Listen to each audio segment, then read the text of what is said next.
Talk with Webb is back, baby.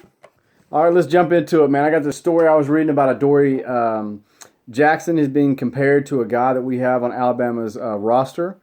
I'll give you 2 seconds to figure out who that is, what defensive back that is. Anthony Everett. Anthony Everett, like I said in a previous video about his 40 time in the spring evaluation, with a hurt hernia, ran a 4.45 40. The dude's a beast. He's going to undergo a procedure at the end of spring practice to kind of help that and get it fully healed up. The trainers and coaches have said, how do you run that time being hurt? And he said, I don't know. He played through a lot of it last year while he was hurt and still had a great season. He should have even a better season this coming year because, several of the defensive backs are leaving, namely, I think Marlon Humphrey and Eddie Jackson and some of those guys. So he's going to have an even bigger chance to shine. We always knew the guy was super fast, but like I said, you had guys like Kilpatrick and you had guys like Marlon Humphrey and Eddie Jackson taking away some of that shine. So you didn't notice him as much, and you thought he was a utility player, but this guy is not a utility player. He's much better than that. And the sky's the limit for this guy. As soon as he gets healthy, his speed, he really sticks receivers, makes great tackles in the open field. Like I said, he's your prototypical Saban size, 6 foot 185. He's definitely better when he's healthy. In the spring of 2015, to let you know how fast and great this guy is, he ran in 2015 a 4.3 flat. A 4.3 flat defensive back. And that's a big dude, 6'1", 6 foot, 6'1", 185. And he also ran a 4.34 last year to the tied for the fastest time on the team. So this dude's a track star. He's out of New Jersey. He's a New Jersey State champion in several events, including the long jump and 100-meter dash. This kid is nothing but speed, and he's got size to go with it. So I think he's going to be even better this coming year. Last year he had 38 tackles, which is the team high, and he had 8 pass breakups. I think it's going to be much better this year. Much better for this guy. So y'all need to be watching out for him. CBS Sports ranks this guy third best among NFL prospects and rising senior cornerbacks. When they asked former Adarius Stewart, wide receiver at Alabama, compare him to who would you compare him to right now in college football? He said Adoree Jackson by far, the Jim Thorpe award winner. He's got the hype. He's got the size. He comes up and makes tackles. Stewart said he's everything you want in a defensive back. The guy's on the rise, so be watching for this guy. I also read a story on 2 new staff members. I think we kind of went over them last time on Bama Daboll's staff, Chris Winkie and Dan Werner. Like I said, excited about these guys. Winkie was a former Heisman winner. He was also the St. Louis and Los Angeles Rams quarterback coach, co-offensive coordinator and quarterback coach at Ole Miss. They put up a lot of points in Alabama, so he knows what he's doing. I think he's a guy that can really come in there and help us game plan. So I think it's just another cog in the wheel Saban has got. And Saban knows what he wants and takes what he wants to make his team better. Saban said, I think the 2 guys having coached in high school and college certainly help a guy that's coached in the NFL, new offensive coordinator Brian Daboll, to be able to balance some of the things that will help us have a new, well-rounded pro-style offense, ding, ding, ding, that have college elements that helps you take advantage of some of the college rules, Saban said. So they were kind of getting on to Saban in some of these press conferences about ball control. I think we're going away from more of the spread to more of the old-style, pro-style offense, but we're still going to do a lot of runs and a lot of new funky little mixes to get the ball moved around. Winkie, he played 7 years in the NFL. Saban said, I've always had a lot of respect for Chris Winkie. The guy was a great football player. He played a long time in the league. He's very knowledgeable, very smart. He was a great high school coach at IMG. He went to the NFL and got a couple of good years of experience in the NFL. So we thought we'd bring him in for the knowledge and experience, and certainly helpful in the staff and helping us prepare with game-to-game plans, Saban said.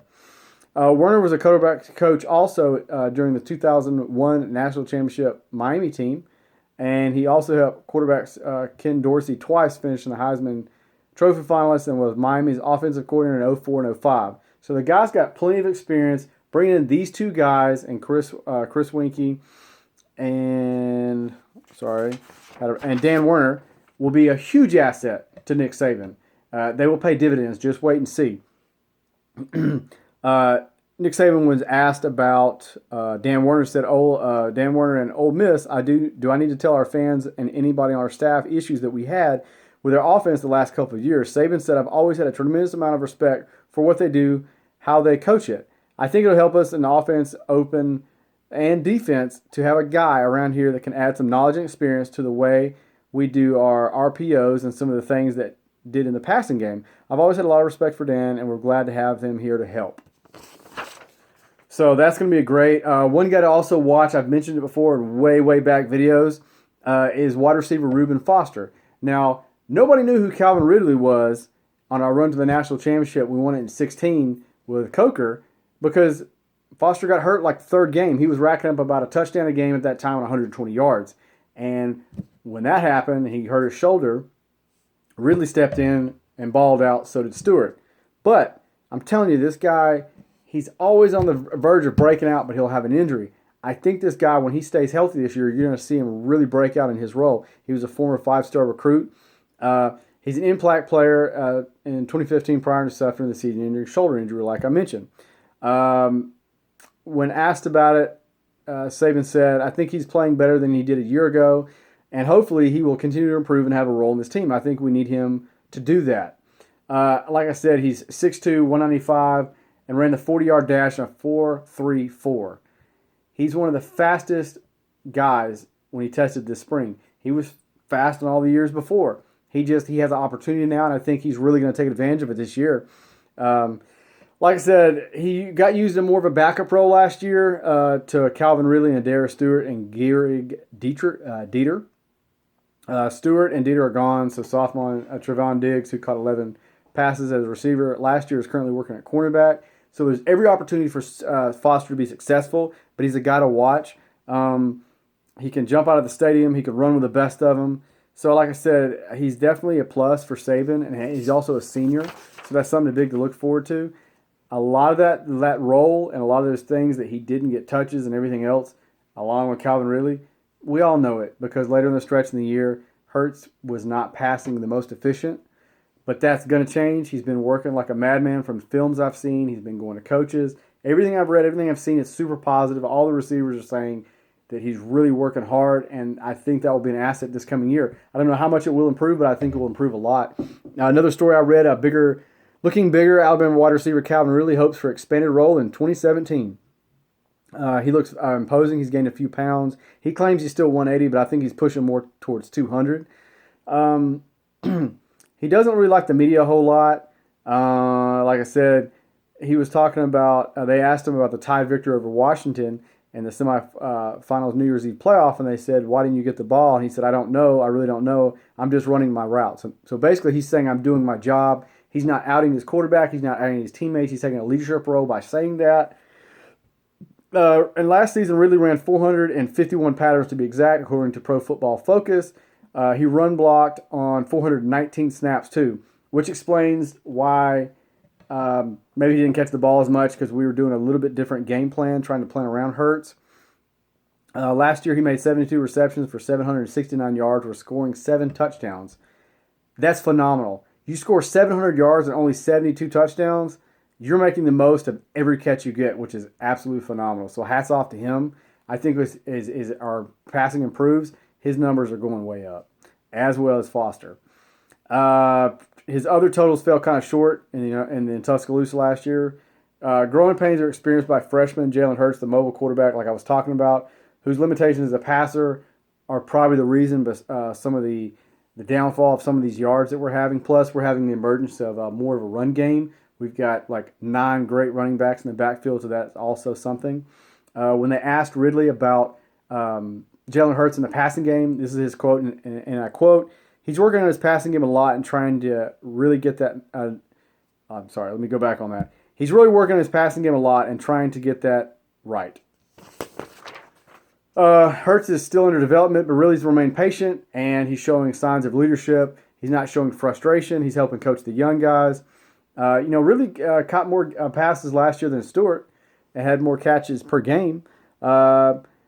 He frequently became a secondary option when both played, though. Stewart missed a victory over Kentucky because of an injury. Hurts threw to Ridley 17 times, which equaled 17% of the receivers' total targets in 2016.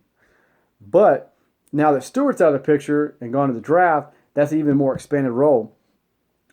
Ridley was asked about it. He said, "I want to take charge." This is his quote. He said, "I would say I'm now the leader of the wide receiver group." He said, "I want to take that role on, and not only to my group, but my team, and be one of the captains on the team. That's what I feel I need to do." When they asked him, "How do you assert yourself, or how are you going about that this year?" he said, "Being more vocal." He explained, "I lead by example already. I just think I need to speak up more volume to the younger guys." That's for sure. And I think these quotes say what they need to say about this young man, about leadership, about where he's going, about where he's teaching, like Jerry Jeudy and some of these young guys coming in and having the right mind frame and being of the team, not a stat guy. And then when you have your opportunity, you step up and do what you got to do. That's what Alabama's always about, and that's what they're going to be about. Another story I ran across that I thought was interesting. Some of you older Tide fans, like my dad, Philly Don out there, Marcus Puccio, Josh Hardy, Satchmaster. Some of these guys were younger fans, but like the guys like Johnny Puccio, Bop, a.k.a. Harvey Webb, some of these guys that watch it, they know a big name pops up when you say Ozzie Newsome. He's an Alabama great. He was great in the pros. Everybody knows he's the GM now for the Baltimore Ravens. They had talked to him in an interview recently about Alabama, about Saban and things that he does. But first, let's go back to some stats leading up to his interview. It said in the first NFL draft after Nick Saban became an Alabama football head coach, not a single Tide player was selected. The first time that happened since 1970. But in the 8 seasons since 2008, 55 Alabama players have been picked. 3 of those players have been selected by the Baltimore Ravens general manager Ozzie Newsome, who had a college football Hall of Fame career with the Tide. During an appearance he had made on Talk of the Fame Network on the SB Nation radio on Monday, they had asked him a few questions about Alabama, and he's just talking about getting a pro player ready from Saban's program. And this was his quote, and I quote, "Nick Saban, a very good coach of molding those players into becoming complete players," Newsome said. "They understand what hard work is, they understand what preparation is, and they understand about competing at a very high level. So when you get one of those players, instead of having to put them through the process for them to get to that level, they already have played at that level, and it's like it when they are there. If you don't play and compete, you probably don't get an opportunity to play. So they're accustomed to playing against and practicing against players of their equal. The other thing is I don't have an intimate knowledge of the players there. If I get a chance on a bye week, if we don't have a game and Alabama has a game at home, I'm in Tuscaloosa and at practices, so forth. Nick and I worked together for 4 years for Belichick in Cleveland. So they have a tie there, and he's very high on these Alabama players, which we all know. As a Tide fan, we all know what you're getting. We know what type of defense, we know what type of offense they're running, and the caliber of young men they play against daily versus when they play in games, which is great competition in the SEC West. Some facts about Newsome has drafted 5 Alabama players since he began calling shots for the Ravens. In 2003, defensive tackle Jarrett Johnson in the 4th round. In 2007, 4th round fullback LaRon McClain, which had a great career at the Ravens. In 2010, 2nd round, defensive tackle Terrence Cody. He won a Super Bowl with him. He's in a little legal hot water right now. But that's for another video. 2012, 2nd round, outside linebacker Courtney Upshaw. He also won the year after winning a national championship. He won a Super Bowl with the Ravens as well. He's still playing there. In 2014, I think he's playing there. Correct me if I'm wrong. Put it in the comments below. In 2014, 1st round inside linebacker C.J. Mosley. He's still playing for the Ravens. He's amazing. And I think, if I'm not mistaken, he's been a Pro Bowl player as well already. So, in the NFL, the 2017 NFL draft, Baltimore has 16 selections, holds the 16th selection in the 1st round. I don't know who they're going to get. 6 players are potential 1st rounders for Alabama. We don't know how they're going to go. Some of those names are Jonathan Allen, O.J. Howard, an inside linebacker Reuben Foster, Marlon Humphrey, offensive tackle Cam Robinson, and outside linebacker Tim Williams. Some of the mock drafts that they're showing so far, they have Baltimore at 16 taking receiver Mike Williams of Clemson, or Washington's John Ross.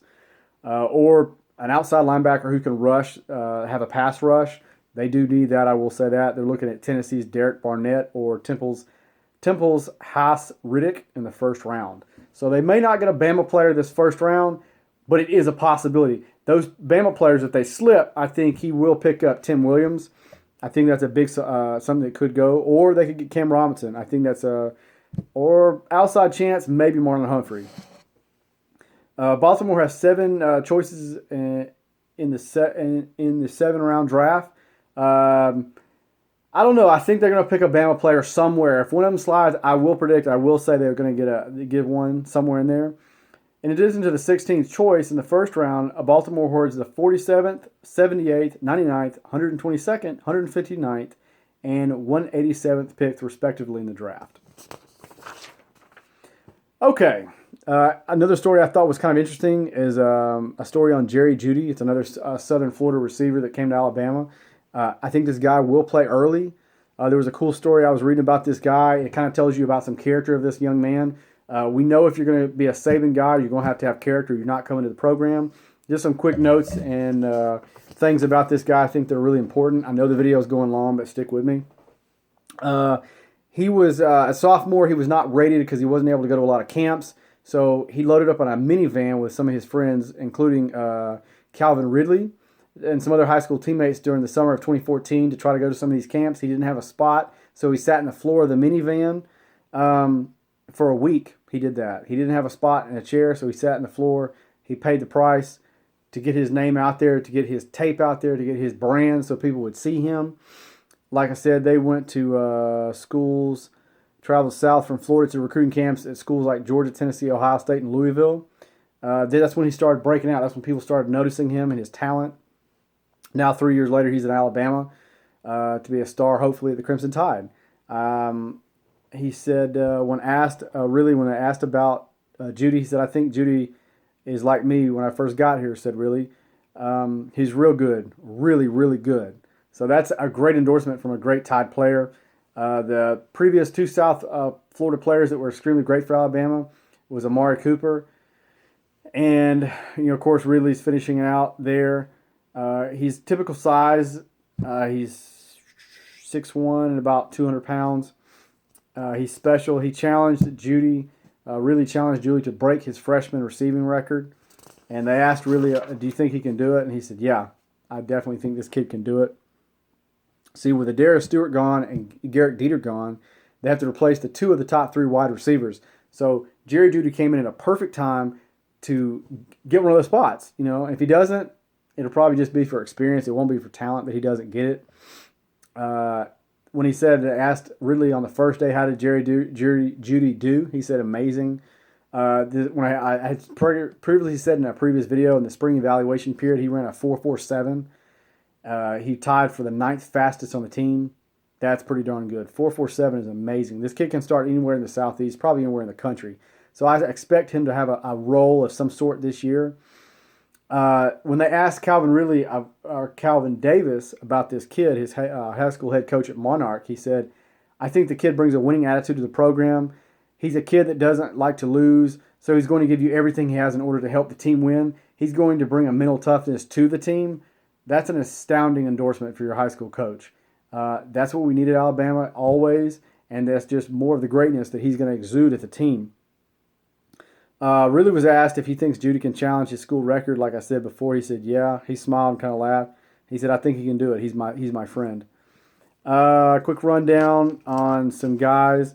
Saban on Ben Davis. I think you guys have seen they've moved him to outside linebacker. Saban said, we felt like Ben athletically might have a better chance to contribute there early. He's done a nice job. He's athletic. We're still working on him as a nickel backer.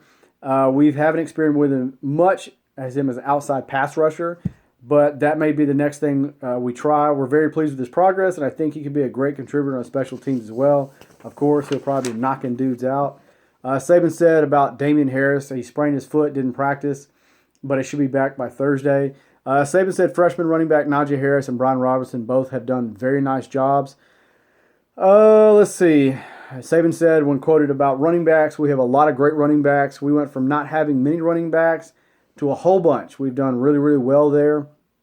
Saban on the new offensive coordinator analyst Dan Werner. We said that before. They're excited to have him. He made another comment, a quote again about Chris Winkie. So those are two pivotal guys he's really excited about. Saban, we really limited the quarterback runs in the spring. Let me go over that again. Saban, quote, we really limited the quarterback runs in the spring, and we're really focused on trying to develop a better passing game. That is the clue to the offense this coming season. We're moving for more of that fun and gun, run first type deal. We're forcing the quarterbacks to throw. We're forcing Hurts to stay in the pocket. That is the pivotal change you will see this year in the fall. You can take that to the bank, baby. We're going to have more of a passing team. Saban said real quick on outside linebacker Christian Miller, he's done a great job. I think he's gained some weight, a little bit stronger. He's been in the program for a while, so I think he's a really good guy, good knowledge and experience. I think he's done very good. Always tried to get him to do strong enough so he can play every down. I think he's made improvement in that area and certainly can help us in the pass rush category. We're pleased with the progress he has made. So, I said that to say this. Sorry the video is long, guys. Stick with me. I'm going to have another video tomorrow. There's a whole lot of news. Please stick with me tomorrow. Big hint, we got some news on Joey Freshwater. Some interviews he did about that. Some good stuff coming up. Anyway, Talk Webb, I'm out!